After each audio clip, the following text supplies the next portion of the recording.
ഹൃദയ ഭക്ഷണ വിശ്വാസികളെ 5G ഫോണും നെറ്റ്വർക്കും എക്കോണമിയിൽ ടോപ്പില്, എഡ്യൂക്കേഷൻ റോട്ടില്, ഫുഡ് ആൻഡ് സേഫ്റ്റി തോട്ടില്, ലോകം കാണും നമ്മളെ കുപ്പത്തൊട്ടിയില്. എത്ര പോവർട്ടിയുടെ പ്രൊട്ടക്ഷൻ ഉള്ളവരും പ്രിവിലേജ്ഡ് പാവങ്ങൾക്കും ഒരു ഇളവും കൊടുക്കാൻ ശക്തമായ നടപടി അഡ്മിനിസ്ട്രേഷന്റെ ഭാഗത്ത് നിന്ന് ഉണ്ടായാൽ അല്ല, അതിന് അഡ്മിനിസ്ട്രേഷൻ എവിടെ? സുഹൃത്തുക്കളെ, നാറാണത്തു ഭ്രാന്തൻ വരെ 4ാം സ്ഥാനത്തേക്ക് ഈ അണ്ണൻ വന്നതിന് ശേഷം തള്ളപ്പെട്ടിരിക്കുകയാണ്. നൂറ്റാണ്ടെടുത്തിട്ട് പോലും കണ്ടെത്താനും സുഖപ്പെടുത്താനും പറ്റാത്തൊരു ഭ്രാന്താണ് ഇവന്റെ സിരകളിലൂടെ ഒഴുകുന്നത്.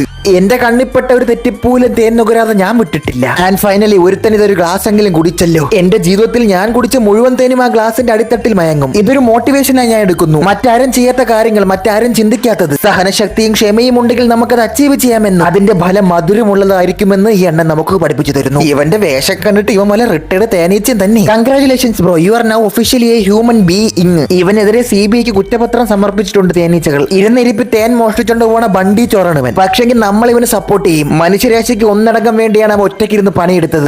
ഇവന്റെ പിതാജിയുടെ ആദര സൂചകമാണ് ചെരുപ്പിൽ ചായ കോരി കുടിക്കണം. അവന്റെ അച്ഛൻ അറിയാതെ ഒരു പിച്ചാത്തിരി മോളിൽ കയറിയിരുന്ന് മരിച്ച് ഏജ് പോടാ കുളിനാറി അവന്റെ തല.